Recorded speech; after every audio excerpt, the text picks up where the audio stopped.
The Miami Dolphins are interested in signing wide receiver Odell Beckham Jr. I'm Connor from the Dolphins Dive, and I'm going to break down the current standing of this deal. So things took off pretty fast between the Dolphins and Odell Beckham Jr. As it was first reported, I believe yesterday, the Dolphins were interested, and then it was reported that the Dolphins were having a meeting, and then they had a meeting today, and then that meeting was said to go very well. The Dolphins were very pleased with the meeting, and now it just comes down to if Odell Beckham Jr. and the Miami Dolphins can agree on a price. So things moved very swiftly, and I'm going to break down the implications of this deal, what Odell Beckham Jr. has left in the tank, and if this makes sense for the Miami Dolphins. So last season, Odell put up a pretty mediocre stat line of 35 catches for 565 yards and 3 touchdowns, but I don't believe the stat line tells the whole story.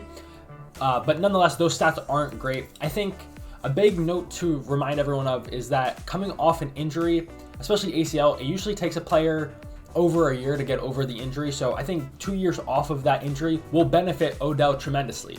But he's also 31 years old. So coming off injury, as well as being older, how much explosiveness does he have left? From some of the highlights that I've seen of him, I haven't watched a bunch of tape on him, I'm not going to act like I did, but from what I've seen of some of the tape that was put on Twitter, he's still got some juice left in him. Obviously not prime Odell, he's not going to take slants to the house every time he gets the ball in his hands, but he still has some juice left in the tank. He's got very good hands, and clearly this is an indication what the Miami Dolphins are looking for in a third receiver, as we all saw it last year when either Waddle or Tyreek was hurt.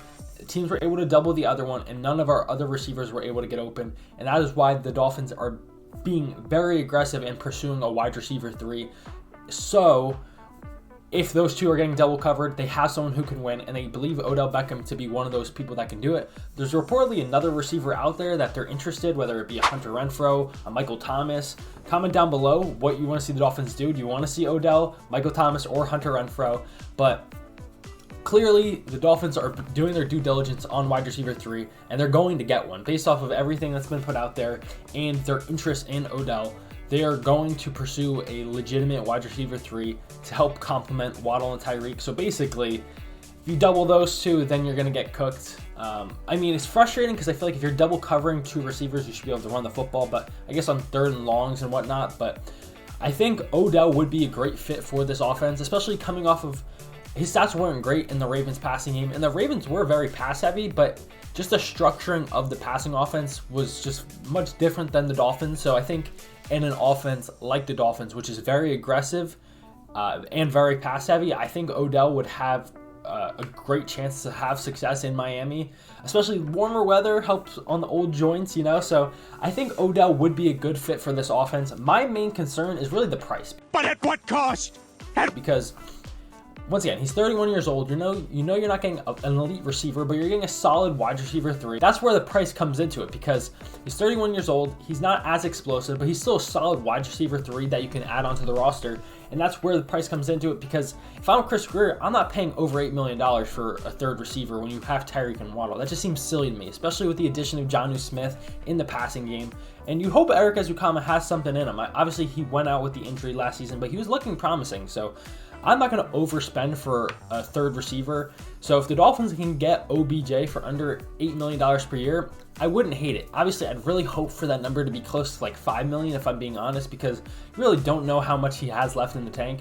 Although it looks kind of promising coming off the injury too, being further removed. He could regain some more explosiveness, but there's no way of fully knowing. But I am appreciative of the Dolphins actually being aggressive in pursuing a wide receiver 3. I really don't see a defense being able to stop the offense. Tuas mentioned it last year, and I think Tyreek as well. The only people that could beat the Dolphins offense was the Dolphins offense, and that might be more of the same of what we see this upcoming year. Hopefully they're able to clean up some of those penalties, but adding a third receiver, which they're clearly going to do, just makes this offense that much more better. And I would like to see the O-line addressed a little more, but maybe they do that in the draft. But nonetheless, the Dolphins are going to sign a wide receiver 3, whether that's Odell Beckham Jr. or not. Comment your thoughts down below on who you want to see the Dolphins pursue. I appreciate you guys for watching. Check out the DolphinsDive.com for the best Dolphins merch out there. And until next time, fins up.